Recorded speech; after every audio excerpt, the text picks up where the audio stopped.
Bir zamanlar uzaq bir kənddə kiçik bir evdə Ayşə adlı bir qız yaşayırdı. Ayşə çox ağıllı və bacarıqlı idi. Amma bir vərdişi vardı. Əlindən telefon düşmürdü.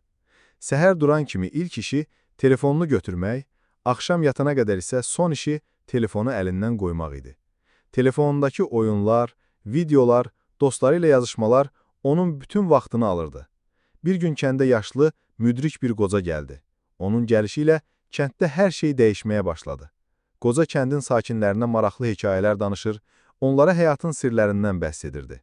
Ayşə də maraqlanır, amma yenə də telefonundan ayrıla bilmirdi. Bir axşam Ayşə yatağında uzanmış, telefonunda oyun oynayırdı. Gözləri yorulmuş, barmaqları keymişdi.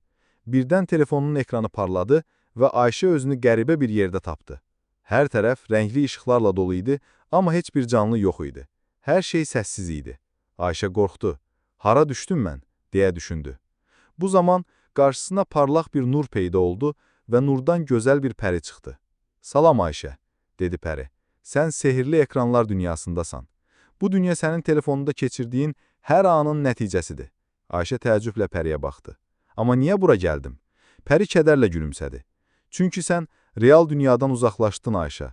Bu dünyada hər şey gözəl görünür, amma gerçək deyil. Sən bu ekranlara çox vaxt ayırdığın üçün dostlarınla oyun oynamağı unutdun. Təbiətin gözəlliyini görmədin.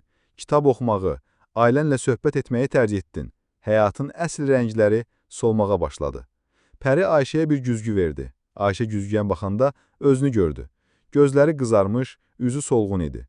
Güzgüdə həm də kəndini gördü. Dostları çöldə gülə-gülə oynayır, anası bağçada güllərə qulluq edir, atası ona kitab oxumaq üçün səbirsizliklə gözləyirdi.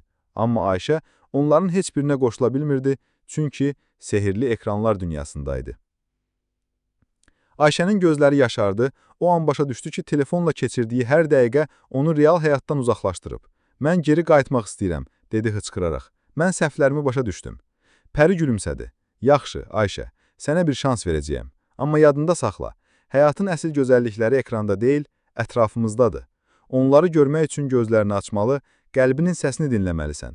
Ayşə gözlərini açanda özünü yenə yatağında gördü. Telefonu əlində idi, amma indi o telefon ona əvvəlki qədər maraqlı gəlmirdi. Səhər tezdən qalxdı, telefonuna baxmadan həyətə düşdü. Dostları ilə oynadı, anasına bağçada kömək etdi, atası ilə birlikdə kitab oxudu. Günün sonunda Ayşənin özündə təbəssüm vardı. O həyatın əsl sevincini tapmışdı.